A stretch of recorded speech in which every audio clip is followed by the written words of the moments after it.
और बड़ी खबर के साथ शुरुआत कर लेते हैं। बड़ी खबर हिमाचल प्रदेश के किन्नौर से, जहां लैंडस्लाइड के बाद हाहाकार मचा है। हिमाचल के किन्नौर में नेशनल हाईवे 5 पर कल 90 सेकंड में ऐसी तबाही मची कि पहाड़ मौत बनकर कई जिंदगियों पर गिरी। पहाड़ का एक बड़ा हिस्सा वहां सड़क से गुजर रही गाड़ियों के ऊपर गिरा। इस हादसे में अब तक 13 लोगों की मौत हो चुकी है। इसके अलावा 13 लोगों को सुरक्षित भी निकाला गया है। अंधेरा होने की वजह से रेस्क्यू ऑपरेशन को रात में रोक दिया गया था, लेकिन सुबह इसे फिर से शुरू किया गया क्योंकि जिंदगी की आस बाकी है और यहाँ फंसी हर एक जिंदगी को बचाना बेहद जरूरी है। आईटीबीपी की टीमें लगातार रेस्क्यू में जुटी हैं। अब तक बस का मलबा भी मिल गया है।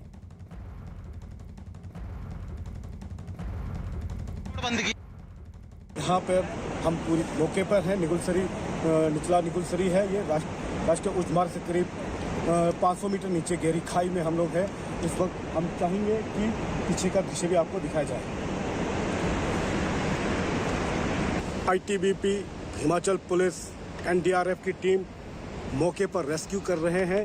अभी जो ताज़ा अपडेट है ये बता रहे हैं कि 2 शव और बरामद हो चुके हैं बस के एचआरटीसी बस के डेब्रिस से।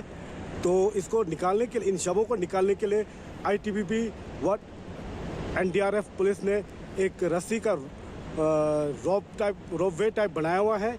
इसी के माध्यम से शवों को निकाला जाएगा क्योंकि जो खाई है काफ़ी गहरी है। इसमें शवों को उठाकर लाना एक नामुमकिन सा कार्य है। और ये पथरीला जो डांग है, ये जो राष्ट्रीय उच्च मार्ग से 500 मीटर नीचे गहरी खाई है, इसमें जो राहत एवं बचाव कार्य करना एक कठिन साबित हो रही है राहत एवं बचाव कार्य के लिए। अरुण नेगी हमारे साथ, हमारे सहयोगी जुड़ चुके हैं इस वक्त। अरुण, फिलहाल ताजा अपडेट क्या है? रेस्क्यू ऑपरेशन सुबह से शुरू हुआ एक बार फिर से, क्या कुछ और लोग निकाले गए? जी, ताजा जो अपडेट यही है कि जो रेस्क्यू ऑपरेशन अभी भी जारी, युद्ध स्तर पर जारी है। पूरे जवान लगे हुए हैं। थोड़ा सा ये दिक्कत ये है कि जो पथरीला रास्ता है, गहरी खाई है, यहाँ पर लगातार रेस्क्यू करना भी एक खतरा है क्योंकि ऊपर से अभी भी बीच में हल्के पत्थरों का जो बौछार है ऊपर पहाड़ी से होने शुरू हो रहे हैं। तो ऐसे में रेस्क्यू ऑपरेशन में बार बार जो दिक्कत है यही आ रही है। लेकिन उसके बाद अभी जो धूप पूरी तरह से खिली हुई है। अभी जो ताजा अपडेट है, एक शव और निकाला गया है। अभी हमारे सामने ये जो रस्सी का जो रोपवे बना हुआ है वहीं से नीचे उतार रहे हैं। एक और शव को अभी निकाला गया है। इसी के साथ ये आंकड़ा बढ़कर अब 15 हो चुके हैं जो लोग है मृत्यु हो चुके हैं लोगों की। जी, अमित भी हमारे साथ मौजूद है। अमित की रुख भी कर लेते हैं। अमित, आपके पास कोई अपडेट, किस तरीके से रेस्क्यू ऑपरेशन आगे बढ़ रहा है?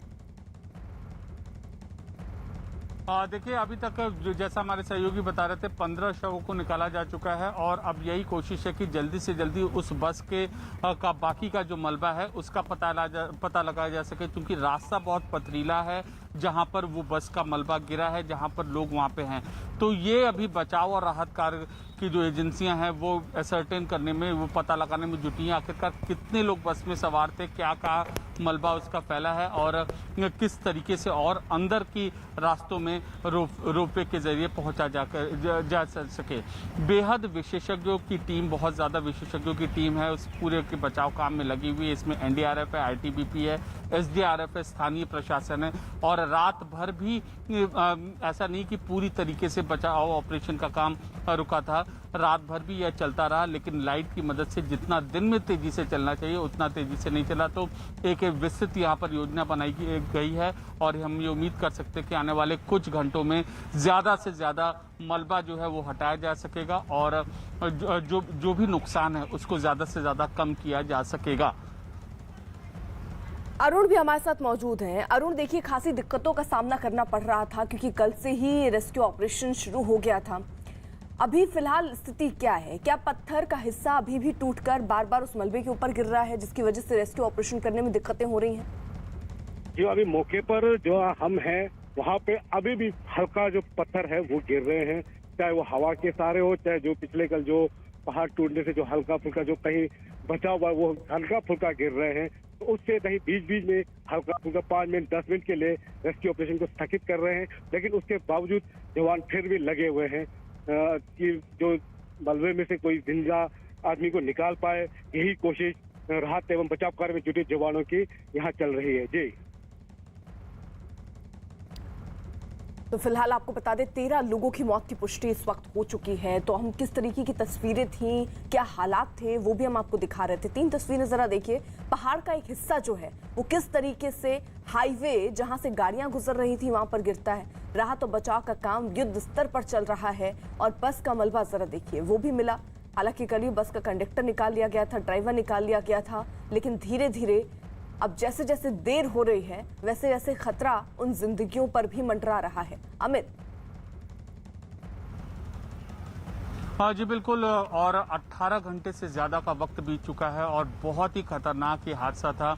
और जाहिर सी बात है कि चिंता की जो लकीरें हैं वो और ज़्यादा खिंच रही हैं, और क्योंकि जितना समय बीता जाएगा मलबा बहुत ज़्यादा था, गहराई बहुत ज़्यादा है और 20 से ज़्यादा जिंदगियां हैं जो अभी भी फंसी हुई हैं। तो चिंता की लकीर ज़रूर है, मुश्किल हालात ज़रूर है, लेकिन जो बचाव दल की टीम है वो लगातार रेस्क्यू ऑपरेशन में लगी हुई हैं। और अगर हम पिछले हाल के दिनों में ही प्राकृतिक आपदाओं या हादसों की बात करें तो इतना कठिन रेस्क्यू ऑपरेशन शायद ही अभी हाल ही के दिनों में याद आता हो कि एक तरफ बारिश की भी संभावना हो, रास्ता भी खराब हो, ऊपर से पत्थर गिर रहे हों और जो मलबा है बहुत ढेर सारा मलबा है। तो एक अपनी तरह का बेहद कठिन रेस्क्यू ऑपरेशन यहाँ पर चल रहा है और विशेषज्ञों की टीम इसको अंजाम दे रही है। जरूर जैसे जैसे समय बीत रहा है चिंता की लकीरें जरूर बढ़ रही हैं, लेकिन बचाव दल के किसी भी सदस्य ने उम्मीद नहीं छोड़ी है और कोशिश यही की जा रही है कि जो नुकसान है उसको कम से कम किया जा सके।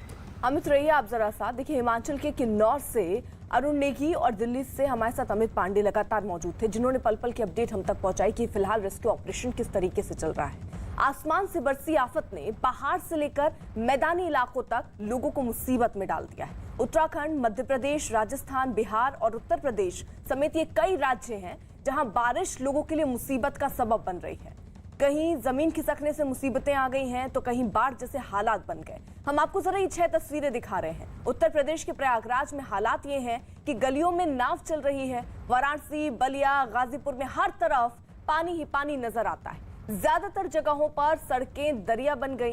राजस्थान के धौलपुर में पानी की तेज धार के बीच एक ट्रैक्टर बह गया, जिसके बाद बड़ी संख्या में लोग पहुंच गए। बिहार के खगड़िया में गांव के गांव पानी में डूबे नजर आए। तो तस्वीरें अलग अलग जगहों की हम आपको जरूर दिखा रहे हैं, लेकिन एक जैसे ही हालात आपको इन तस्वीरों में नजर आ रहे होंगे। क्या प्रयागराज, क्या गाजीपुर, क्या बनारस, हर जगह पानी जो है उसने अपना कब्जा जमा लिया है। सड़क, पुल सब पानी में डूबते हुए से नजर आ रहे हैं। तो 6 तस्वीरें ये बयां करने के लिए काफी हैं कि हालात किस तरीके के बाढ़ के बाद बने हुए हैं। उत्तर प्रदेश में बाढ़ के हालात काबू में आने का नाम ही नहीं ले रहे। संगम नगरी प्रयागराज पर पिछले 5 दिनों से पानी का कब्जा है और कब्जा भी ऐसा कि पूरा शहर लहरों पर तैरता हुआ दिख रहा है। लगातार एनडीआरएफ की टीमें लोगों को निकालकर ऊंची जगहों पर पहुंचाने में लगी हैं। कई इलाके पूरी तरह पानी में डूब चुके हैं। ऐसे घर कम ही हैं जिनमें पानी नहीं भरा हो। संगम नगरी प्रयागराज में गंगा के उफान पर आने के बाद पानी रिहायशी इलाकों में घुस गया। गंगा नदी वहां खतरे के निशान से तकरीबन 1.5 मीटर ऊपर बह रही है, तो वहीं यमुना 1 मीटर ऊपर। टॉन्स नदी ने तो जबरदस्त तबाही मचा रखी है। बाढ़ का पानी हर घंटे नए इलाकों में घुसता जा रहा है। सड़कों और गलियों में पानी भर गया है। कई मोहल्लों में कमर तक पानी भर गया। ऐसे में लोगों को खाने पीने की दिक्कतें हो रही हैं। हालांकि बाढ़ में फंसे लोगों को निकालने की प्रशासन पूरी कोशिश कर रहा है।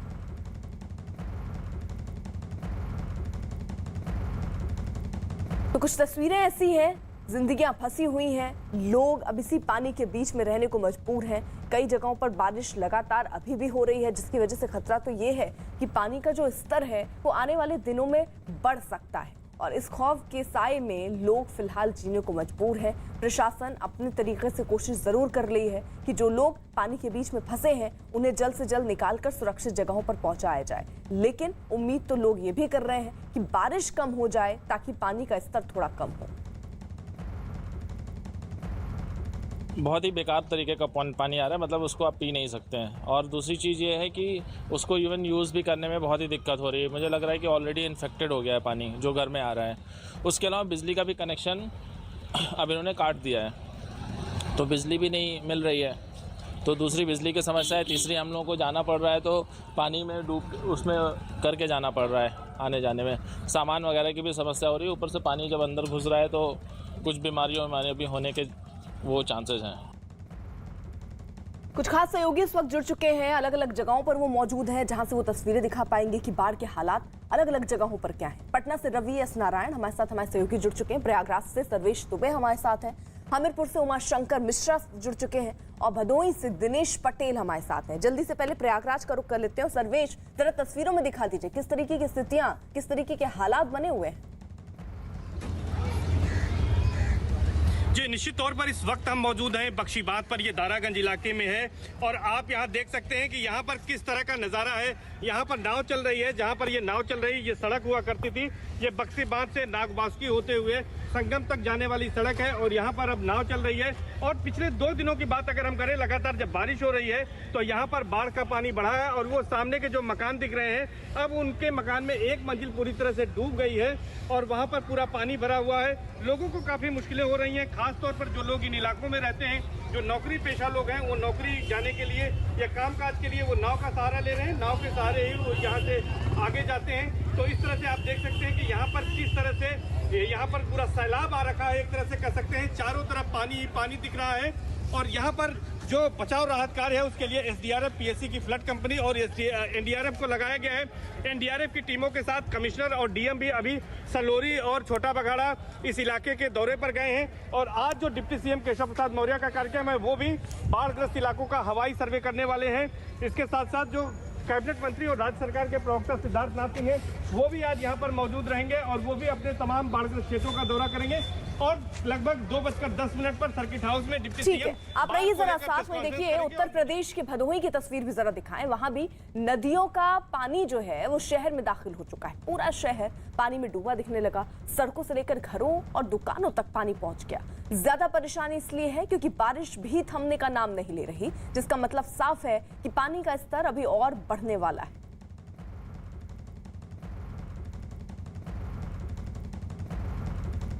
दिनेश हमारे साथ मौजूद है। दिनेश, जरा आप भी तस्वीरों के माध्यम से दिखा दीजिए किस तरीके की स्थितियां बनी हुई हैं। इस समय हम भदोही के रामपुर गंगा घाट पर मौजूद हैं। आप देख सकते हैं मेरे पीछे यहाँ पर जो नाव पर सड़क हुआ करती थी अब इस पर नाव चल रही है। नाव के जरिए ही लोग अपना पूरा आवागमन कर रहे हैं। आपको बता दें कि भदोही जनपद के कई गांव ऐसे हैं जहां जो किसानों की फसल थी वह पूरी तरह गंगा के पानी से जलमग्न हो गई है। सैकड़ों बीघे फसल गंगा के पानी में डूब गई है और किसानों का भारी नुकसान हुआ है। जो रिहायशी इलाके हैं वहां बस्तियों में गंगा का पानी पहुंच गया है और जिस तेजी से गंगा के जल स्तर में बढ़ोतरी हो रही है उससे साफ है कि आने वाले दिनों में जो गंगा के तटवर्ती इलाकों के लोग हैं उनकी बहुत ज्यादा मुश्किलें बढ़ेंगी।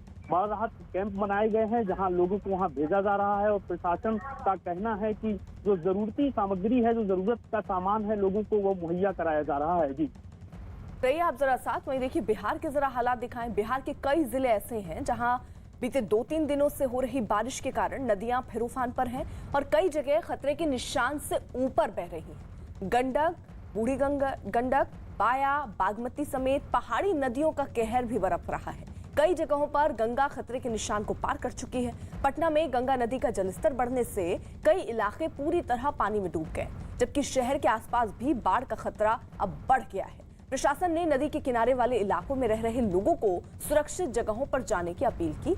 वहीं बाढ़ में डूबे इलाकों में राहत बचाव का काम भी जारी है। ये तस्वीरें जरा देखिए, पटना में भी हालात किस तरीके के बने हुए हैं, ये तस्वीरें बयां कर रही हैं। वहां पर भी पानी का स्तर बढ़ता जा रहा है। इसकी खास वजह जो नदियां हैं वो उफान पर हैं। भारी बारिश की वजह से स्थितियां दिन ब दिन बिगड़ती जा रही हैं। गंगा के लगातार बढ़ते जल स्तर ने जहां कई निचले इलाकों में बाढ़ के हालात पैदा कर दिए हैं, वहीं अब गंगा निचले इलाकों से निकलकर शहरी इलाकों में प्रवेश करना शुरू कर दिया है। और अभी जरा देखिए, हम जहां खड़े हैं ये है पटना का गांधी घाट और गांधी घाट पे गंगा खतरे के निशान से 110 सेंटीमीटर से ज़्यादा बह रही है। और ये आप ज़रा नज़ारा देखिए कि इसकी ये जो आप देख रहे हैं चारों तरफ यहाँ पे लोगों के बैठने की ये जगह थी जो पूरी तरह से यहाँ पे डूब चुका है। और ये जो आप देख रहे हैं ये यहाँ पे पाथवे है, गंगा का पाथवे जो लोगों के चलने के लिए टहलने के लिए यहाँ पे बनाया गया था, लेकिन पूरा पाथवे जो है वो डूब चुका है। ये ज़रा देखिए कि यहाँ मुख्य सड़क है जो NIT पटना है, उसका एक बिल्डिंग है और ये मुख्य सड़क जो जाती है वहाँ पे सड़क भर घुटना भर पानी जो है वो सड़क पर पहुँच चुका है। तो धीरे धीरे गंगा जो है वो अपना विकराल रूप दिखा रही है और निचले इलाकों से निकलते हुए अब शहरी इलाकों में यहाँ पे प्रवेश करी है। रवि भी हमारे साथ मौजूद है पटना में इस वक्त। वहां जरा तस्वीरें दिखा दीजिए, कौन कौन से वो इलाके हैं जहां पर खतरा सबसे ज्यादा है और जिन पर अभी आने वाले दिनों में खतरा मंडरा रहा है, वो कौन से इलाके हो सकते हैं रवि? देखिए, पटना में अगर कहें तो गंगा के जलस्तर जो है वो बढ़ने के कारण लगातार स्थितियां जो है वो गंभीर होती जा रही है। और यहाँ पे अगर पटना की बात करें तो पटना में खास करके मनेर का जो इलाका है, फतुहा का इलाका है, आपका दनियावा का इलाका है, ये मोकामा का इलाका है, तमाम ऐसे जगह है पे जहाँ पे गंगा का पानी बढ़ने के कारण कई गांव जो हैं वो कई पंचायतें प्रभावित हुई है और वहाँ पे जिला प्रशासन ने रेस्क्यू ऑपरेशन भी चलाया है। और देखिए यहाँ पे किस ढंग से जो गंगा है वो अपने विकराल रूप धारण कर रही है और पानी जो है अब शहरों की तरफ जो है मुख्य सड़क पर पहुंचना शुरू कर दिया है।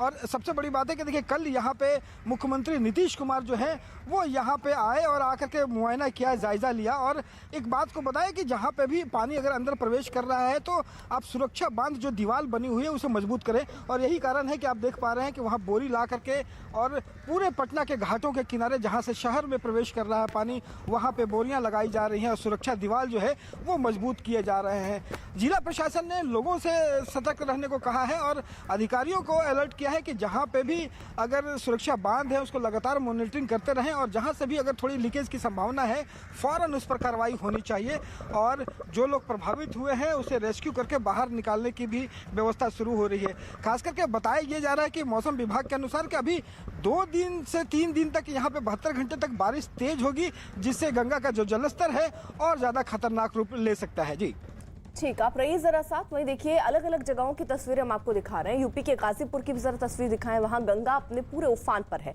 और दावा किया जा रहा है कि गंगा का जलस्तर लगातार बढ़ता जा रहा है। आधा सेंटीमीटर प्रति घंटे के हिसाब से ये स्तर बढ़ रहा है। और इतना ही नहीं, नदी के किनारे के इलाकों में भारी पानी भर गया, यहाँ तक कि लोगों के घरों में भी पानी घुस गया है। खेतों में लगी फसल पूरी तरह बर्बाद हो गई है। पानी की वजह से लोगों को कहीं भी आने जाने में काफी दिक्कतों का सामना करना पड़ रहा है। तो वहीं कई इलाकों का संपर्क टूट गया। हालांकि प्रशासन की ओर से राहत बचाव का काम शुरू कर दिया गया है। इस समय गंगा जी में जो बाढ़ का पानी चला है, इससे सैकड़ों गांव प्रभावित हो गए हैं और यहाँ के जनजीवन बिल्कुल बेहाल हो गया है। आने जाने की समस्या, खाने पीने की समस्या, पशुओं के चारे की समस्या, लोगों के रहने समय की कई तरह की महामारियाँ भी फैल रही है। बहुत दिक्कत है हम लोगों को। पशु जो है गंगा जी के किनारे डेरा है, वहाँ पर घिर गई है, आने की भी सुविधा नहीं है, चारे बिना मर रही है। हमीरपुर का रुख कर लेते हैं। उमा शंकर मिश्रा वहां से हमारे सहयोगी मौजूद हैं। उमा, वहां पर क्या तस्वीरें आप उमा शंकर देख पा रहे हैं, जरा हमको तस्वीरों के माध्यम से दिखाइए। कितने लोग अभी तक प्रभावित हैं और प्रशासन की क्या तैयारियां हैं? अर्पिता, मैं बता देना चाहता हूं, लगातार 6 दिन से यहाँ पर लगातार बाढ़ ने जो विकराल रूप धारण किया था उससे हमीरपुर में त्राही त्राही मच गई। हमीरपुर जिला मुख्यालय सहित 1 सैकड़ा से अधिक गांव यहाँ प्रभावित हुए हैं और ये वो इलाका है जिस जगह मैं खड़ा हूँ। यमुना स्तर यहाँ से लगातार बढ़ोतरी चल रही है, जिसको लेकर के यहाँ पर जिला मुख्यालय के मंजूपुर और इसके अलावा मीरापुर डेरा सहित 12 डेरे और जिला मुख्यालय के यमुना घाट, बेतवा घाट सहित कई इलाकों में शहर में पानी घुस गया, त्राही त्राही मच गई। 90 गाँव पूरी तरीके से प्रभावित हो चुके, जिसको लेकर के लोग सड़कों पर अपना डेरा जमाए हुए हैं। इसके अलावा लोग छतों में रह रहे हैं अपने घरों में। SDRF की टीम, PSC की टीम प्रशासन ने बुलाई है जो लगातार बाढ़ राहत केंद्रों में पहुंचाने का काम कर रही है। जिला अधिकारी SP स्वयं बोटिंग के माध्यम से राहत कार्य पहुंचा रहे हैं और नगर पालिका के माध्यम से खाद्य सामग्री भी वितरण की जा रही है, जिसको लेकर के लगातार सूबे के मुखिया मुख्यमंत्री योगी आदित्यनाथ स्वयं हमीरपुर दौरे में आए और उन्होंने जमीनी हकीकत जानी है और जान करके यहाँ का जायजा लिया और जायजा लेने के बाद उन्होंने सर्वे करके सिंचाई विभाग को निर्देश किए हैं कि हर 2 साल में आने वाली बाढ़ से किस तरीके से निपटा जाए। यहाँ पर बांध बनाने की आवश्यकता है ताकि मुख्यालय में पानी न घुसे और जो 1 सैकड़ा गांव प्रति 2 वर्ष में प्रभावित होते हैं वो ठीक हो सके। इसको लेकर के उन्होंने सर्वे किया और सर्वे करने के बाद ये आदेश दिए हैं कि अब ऐसा कोई प्लान तैयार किया जाएगा, तभी उसके बाद इस बाढ़ से निपटा जाएगा। अभी जल जल स्तर खतरे के निशान पर अभी भी यमुना का बना हुआ बेतवा का नीचे धीरे धीरे पहुंच रहा है, लेकिन बाढ़ लगातार आने से। ठीक है उमा शंकर, आप नजर बनाए रखिए। वहीं देखिए यूपी के बलिया की जरा तस्वीरें भी आपको दिखा दें। वहां पर भी बाढ़ ने तबाही मचानी शुरू कर दी। नदियों का जो जलस्तर है वो खतरे के निशान के ऊपर है। ऐसे में नदी में आई बाढ़ का पानी करीब 50 गांवों में घुस गया। नदी के किनारे वाले गांव में लगातार पानी बढ़ रहा है, जिसकी वजह से लोगों का जीना मुहाल हो गया। यही नहीं, खेतों में पानी घुस जाने की वजह से किसानों की फसलें भी बर्बाद हो गईं। लोगों के सामने खाने पीने और पशुओं के लिए चारा जुटाने की समस्या खड़ी हो गई। हालांकि बाढ़ प्रभावित कुछ इलाकों के लोगों के लिए शिविरों में रहने और खाने पीने का इंतजाम किया गया। एक शिविर में बैरिया से बीजेपी विधायक सुरेंद्र सिंह खुद बाढ़ पीड़ितों को खाना परोसते दिखाई दिए। बाढ़ पीड़ितों के लिए जो अधिकतम सुविधा देने की बात हो सकती है उसमें हम लोग लगे हुए हैं। मेरा प्रशासन भी पूर्णतया अपनी जिम्मेवारी का निर्वहन करते हुए जो संभव हो सकता है उसको हम लोग करने का प्रयास कर रहे हैं। मेरा ये निजी व्यवस्था है, मैं स्वयं जो है एक टाइम का भोजन, चावल दाल सब्जी, एक टाइम का भोजन, दिन का भोजन मैं जितना हो संभव हो सकता है, जितने लोग होंगे जो भी बाढ़ पीड़ित विस्थापित हो चुके हैं, जो बंधे पर हैं, इसमें जितने लोग आएंगे उनको भोजन कराया जाएगा। और इसी बीच एक बड़ी खबर, ट्विटर की कार्रवाई से जुड़ी एक और बड़ी खबर सामने आ रही है। कांग्रेस का आधिकारिक अकाउंट जो है वो लॉक हुआ। कांग्रेस ने ये दावा किया कि उनका जो अकाउंट था आधिकारिक तौर पर वो लॉक किया गया है। ये जानकारी कांग्रेस की तरफ से ही दी गई। न्यूज़ 18 के अरुण सिंह की खबर है कि ट्विटर ने कांग्रेस का अकाउंट भी लॉक किया है। हालांकि कांग्रेस की तरफ से ये दावा किया गया कि ट्विटर ने उनका अकाउंट लॉक कर दिया है, यानी ट्विटर की कार्रवाई अब इस पर हुई। कांग्रेस का आधिकारिक अकाउंट जो है उसे ट्विटर ने लॉक किया है। साथ ही साथ कांग्रेस की तरफ से यह भी कहा गया कि न्याय की लड़ाई वो लड़ते रहेंगे। कांग्रेस का दावा है कि ट्विटर ने उनका अकाउंट जो है वो लॉक किया। अरुण सिंह हमारे साथ, हमारे सहयोगी इस वक्त जुड़ चुके हैं। अरुण, ये अभी भी लॉक है या सिर्फ अभी तक अनलॉक नहीं किया गया है, ये जरा अपडेट दीजिएगा। और कांग्रेस क्या कह रही है, क्यों हुआ ये, किस वजह से? देखिए, कांग्रेस पार्टी कह रही है कि ट्विटर इंडिया जो है वो सरकार के दबाव में है। पिछले दिनों एक दलित लड़की के साथ रेप हुआ था दिल्ली में, वहां पर राहुल गांधी गए थे और कुछ तस्वीरें उस पीड़िता के परिवार से मिलने की उन्होंने ट्वीट की थी, जिसके बाद उनका ट्विटर अकाउंट लॉक कर दिया गया था। 5 से 6 दिन हो गए, उनका ट्विटर अकाउंट अब भी लॉक है। इसके साथ ही साथ कांग्रेस पार्टी का जो आधिकारिक ट्विटर हैंडल है INC इंडिया, उसको भी लॉक कर दिया गया। कांग्रेस पार्टी के मीडिया डिपार्टमेंट के चेयरमैन रणदीप सिंह सुरजेवाला, महासचिव अजय माकन, सुष्मिता देव जो महिला कांग्रेस के अध्यक्ष हैं, उनका तमाम लोगों का ट्विटर अकाउंट लॉक किया गया। और उसके पीछे वजह यह है कि जिन लोगों ने भी मैं भी राहुल हैशटैग से ट्वीट किया था राहुल गांधी के समर्थन में, उन सबके ट्विटर अकाउंट को लॉक किया जा रहा है। ट्विटर इंडिया का ये कहना है कि ये उसकी जो पॉलिसी है उसका वायलेशन है। राहुल गांधी ने सबसे पहले वायलेशन किया, इसलिए उनका ट्विटर अकाउंट लॉक किया गया। उसके बाद जिन लोगों ने राहुल गांधी का समर्थन किया था उन सबका ट्विटर अकाउंट धीरे धीरे ब्लॉक किया जा रहा है, लॉक किया जा रहा है। और अब आलम यह है कि कांग्रेस पार्टी का आधिकारिक ट्विटर हैंडल, राहुल गांधी का ट्विटर हैंडल, मीडिया डिपार्टमेंट के अध्यक्ष का ट्विटर हैंडल, ज्यादातर ट्विटर हैंडल कांग्रेस पार्टी के नेताओं के लॉक कर दिए गए हैं। कांग्रेस पार्टी ये कह रही है कि सरकार के दबाव में ट्विटर इंडिया ये कार्रवाई कर रही है, वो ट्विटर पर भी हमला कर रही है और सरकार पर भी। तो अरुण, आप नजर बनाए रखिए। लौट रहे हैं एक बार फिर से बाढ़ और बारिश की खबरों की तरफ। यूपी के बलिया की तस्वीरें हमने आपको दिखाई थी, किस तरीके के हालात वहां पर बने हुए हैं। तबाही मचनी शुरू हो गई है। नदियों का जलस्तर खतरे के निशान से अब ऊपर बह रहा है। ऐसे में नदी में आई बाढ़ का पानी करीब 50 गांवों में घुस चुका है।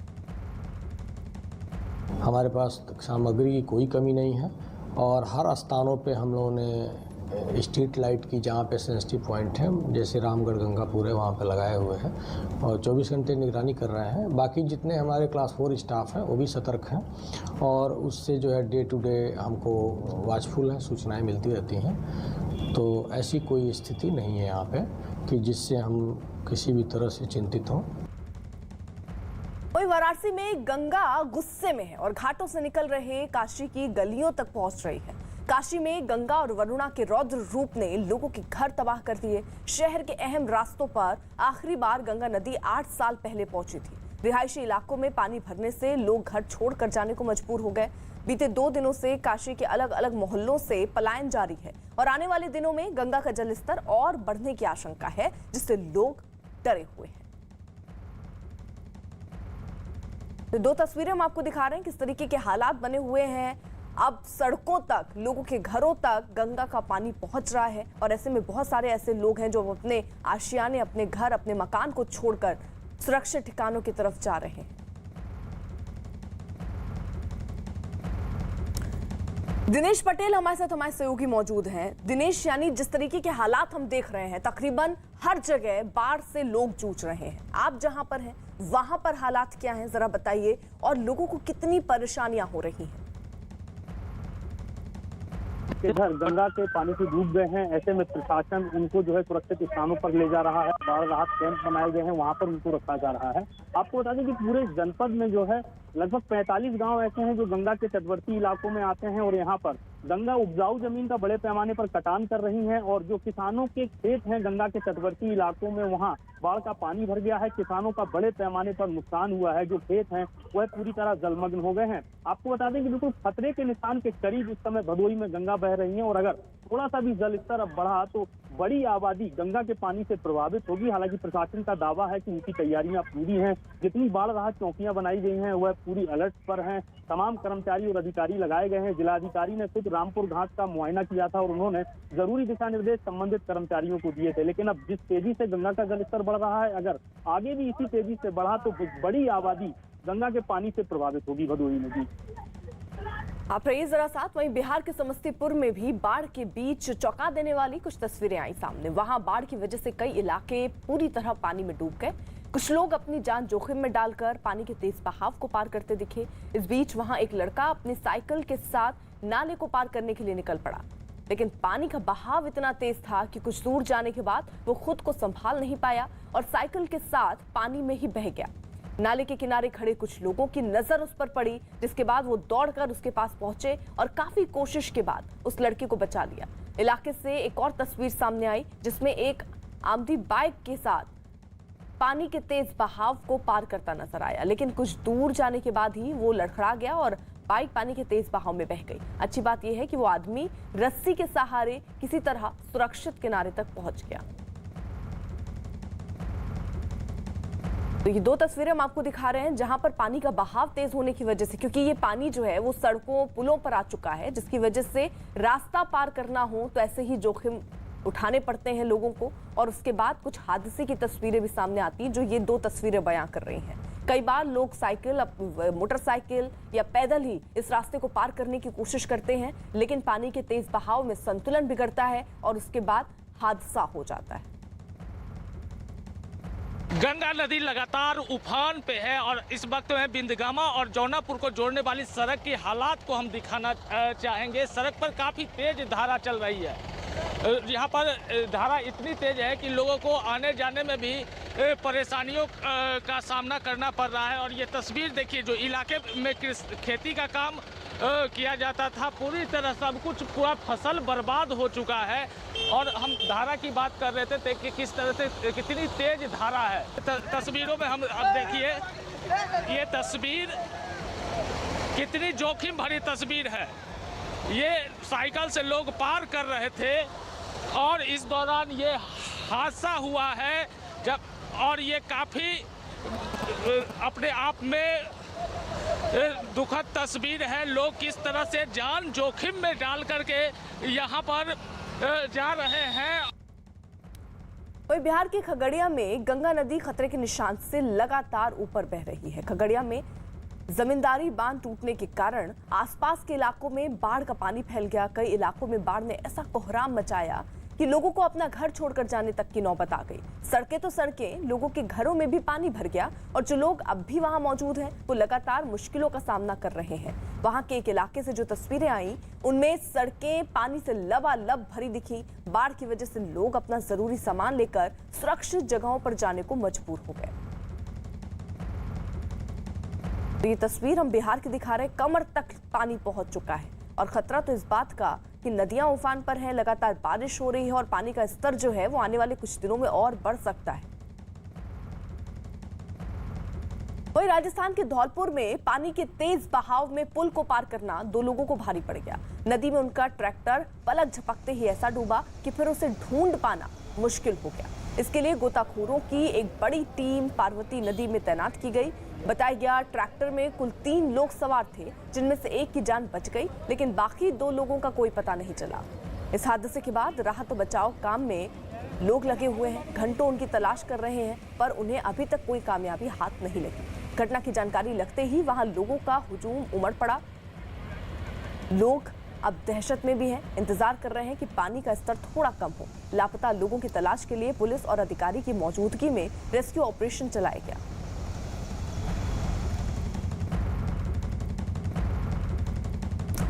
और इसी बीच एक बड़ी खबर दिल्ली से आ रही है। न्यूज़ 18 के दीपक बिष्ट की खबर है कि खजूरी खास इलाके में देर रात पुलिस और बदमाशों के बीच मुठभेड़ हुई, जिसमें 2 बदमाशों की गोली लगने से मौत हुई और 2 पुलिस वाले घायल हो गए। मरने वाले बदमाशों के नाम आमिर खान और रमजान है। दोनों हत्या और लूटपाट के मामले में वांटेड थे। मुठभेड़ तब हुई जब पुलिस को श्रीराम कॉलोनी में 2 बदमाशों के छिपे होने की खबर मिली। पुलिस ने फौरन इलाके की घेराबंदी शुरू की और बदमाशों को सरेंडर करने को कहा, लेकिन बदमाशों ने उन पर फायरिंग शुरू कर दी, जिसके बाद पुलिस की जवाबी कार्रवाई पर दोनों बदमाशों को ढेर किया गया। बदमाश आमिर लोनी और रमजान रोहनी का रहने वाला है। दोनों के पास से पुलिस को पिस्तौल और गोलियां मिली हैं। इसके अलावा पुलिस को इनके पास से 1.5 लाख रुपए भी मिले। ये बात भी पता चली कि दोनों बदमाश मकान में पिछले 20 दिनों से छिपकर रह रहे थे। 4-5 पुलिस वाले आए थे। उन्होंने हमारे दरवाजे घर के बंद करवा दिए कि सब अपने अपने दरवाजे बंद कर लीजिए। हम सब अपने दरवाजे के अंदर बंद हो गए। उसके बाद में और पुलिस वाले आए। पुलिस वाला आने के बाद में उनका दरवाज़ा खटखटाया। उनका दरवाज़ा खोला, उनसे बतरी रिक्वेस्ट करी कि सर वो गेट खोलिए, हम तुम्हें कुछ नहीं कहेंगे, आप सिलेंडर कर दीजिए। उनने सिलेंडर नहीं करा। उसके बाद में 10-15 मिनट के बाद में फायरिंग शुरू हो गई। उसके बाद पता नहीं सर उनके साथ क्या हुआ, उन्होंने फायरिंग चलाई है, पुलिस ने फायरिंग चलाई। रात में हमारे यहाँ से फोन गया था कि दो बदमाश दोनों रिवाल्वर लेके और मतलब सटा रखा है। बोल रहा कि ये जो बिल्डिंग है बम से इसको उड़ा देंगे तुम लोग। जबकि आदमी ज़्यादा जाम हो गया, बोला सब आदमी यहाँ से भागो, नहीं तो बम छोड़ दो। हम लोग डर के मारे सब वहाँ से भाग गए। दीपक बिष्ट हमारे साथ हमारे सहयोगी जुड़ चुके हैं। दीपक, फिलहाल आपके पास क्या ताजा अपडेट है, क्योंकि जिस तरीके से ये 2 लोग इन्हीं की तलाश थी या कुछ और लोग भी बदमाशों में हो सकते हैं, और ये मुठभेड़ कितने बजे हुई थी? देखिए अर्पिता, रात को तकरीबन 10 बजे के आसपास पुलिस के पास एक इनपुट था, जो बेगमपुर रोहिणी जिला है वहाँ का इनपुट था कि 2 बदमाशों का जो लगातार सर्विलांस से चेकिंग की जा रही थी, तो वो 2 बदमाश इस घर के दूसरे फ्लोर पर रहते थे और यहाँ पर तकरीबन 18 से 20 परिवार किराए पर रहते हैं और यहीं पर वो दोनों बदमाश भी तकरीबन 20 दिन से यहाँ पर किराए पर रह रहे थे। और उनकी जानकारी होने के बाद पुलिस की 2-3 टीमें यहाँ पर बीती रात पहुँची थी 10 बजे के आसपास, और जो आसपास किराएदार हैं उनको सबको कमरे बंद करके अंदर ही बैठने के लिए कहा गया। लेकिन रात को अचानक 12-1 बजे पुलिस की टीमें बढ़ी और उसके बाद सभी को घर खाली करने के लिए कहा गया।